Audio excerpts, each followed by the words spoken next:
Pinapaviral na naman ng mga DDS ang videos ng ating bagong Undersecretary Claire Castro dahil sa matapang nating pagsagot sa press con kahapon, February 24, 2025. Naalala rin ang senaryo na kinasakutan ni Claire Castro sa pabor sa kanya dahil itinampok nito ang kanyang tungkulin sa pagtataguyod ng hustisya at pagpoprotekta sa mga karapatan ng mga individual. Ang artikulo ng balita ay nag-uulat na siyam na opisyal na pulisya ang na-dismiss para sa isang illegal na pag-aresto na nagmumungkahi ng mga illegal at ethical na pamantayan na pinatupad ng isang bagay na nakikinabang sa mga taong nagtataguyod sa angkop na proseso tulad ni Claire Castro. Kung siya ay isang kasangkot sa paglalantad o pagtugon sa mga maling aksyon ng mga opisyal na ito, ipiniposisyon siya nito bilang isang taong naninindigan para sa katarungan at pananagutan. Ito ay nagpapatibay sa kanyang kredibilidad at reputasyon bilang isang legal na profesional na nagtatanggol sa mga karapatan ng mga individual laban sa mga pang-aabuso ng mga kapangyarihan.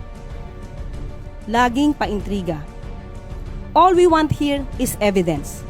Ipakita niya kung si PBBM o ang Pangulo ang nag-utos para magbenta ng gold reserves.